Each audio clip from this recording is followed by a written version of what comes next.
My previous class, I have explained about how the trigonometric function sine and cos. Sin x is equal to 0, it becomes 0 at each and every integral multiple of pi, and cos x becomes 0 at each and every integral multiple of pi by 2.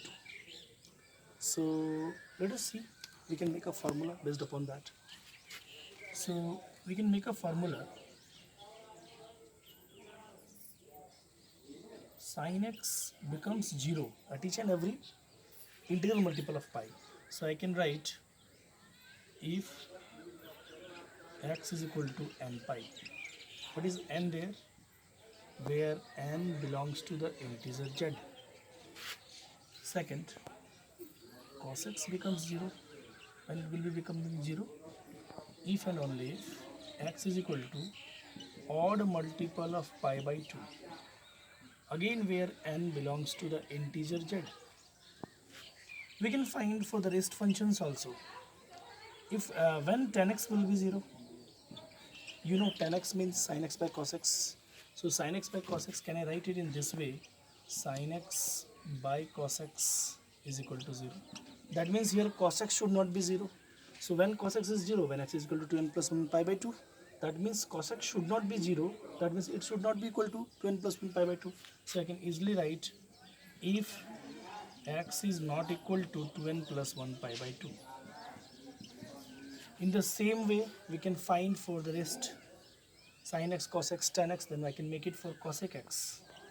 What is the meaning of cosec x is equal to 0? That means 1 by sin x is equal to 0. That means sin x should not be equal to 0, otherwise it will be undefined. So sin x should not be equal to 0. For that we are having this. That means it should not be equal to n pi. So if x is not equal to n pi, again in the same way we are having for sec x equal to 0. Can you guess when? Sec x means 1 by cos x. So cos x should not be 0. When cos x will not be 0? If x is not equal to 2n plus 1 pi by 2. So I can write x is not equal to 2n plus 1 pi by 2. And the next, sixth one is cot x. Cot x equal to 0. Now again, cot x equal to 0, that means cos x by sin x equal to 0. Cos x by sin x equal to 0, that means sin x should not be 0. When sin x will not be 0? When x is not equal to n pi. So again I can write x is not equal to n pi. So all these are based upon the two concepts cos x and sin x, which earlier I have explained.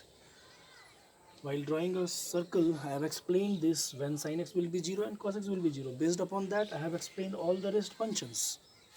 Actually these are, later on I will call them as the domain of these functions. Now let us consider this concept here. Negative angle. We know anti-clockwise direction positive angle, clockwise direction negative angle. So angle POM, you can see angle POM is an anti-clockwise angle, so it is positive x. MOP dash in this direction, it is minus x. Now just find cos x. PAB is the point here, P dash is a point, A coordinate, x coordinate is positive, y coordinate is negative. Now see cos x is equal to OM by OP. So you can see OM by OP, that is A by 1, that is A. Cos minus x is OM by OP dash. OM by OP dash, that means OM is A and OP dash is 1. So the results are same. So cos minus x is cos x. In the same way, sin x. Here sin x is PM by OP. You can see it is PM and it is OP. So PM by OP, that is B by 1. Why? Because here PM is B. So B by 1. Now sin minus x is here. So here it is PM dash by OP. So P dash M by OP dash. P dash M is here minus B. So minus B by 1, that is minus B. So can we say sin minus x is equal to minus sin x? In the same way, for rest all other functions we can find the results. That means we can find cosec minus x is equal to minus cosec x. In the same way we can find for sec x, sec minus x will be sec x. And then for tan minus x, it is minus tan x.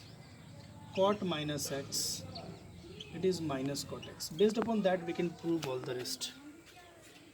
Sines, next we can prove Now sine, cosec, cosec, cot, all we have proved. In this way you can prove any functions. So see, all 6 functions I have proved. So my dear student, based upon that, we can see here cos theta is negative. Sorry, cos theta is positive here, and sine is here negative in the fourth quadrant. Now based upon these results, I can summarize one rule. What is that rule?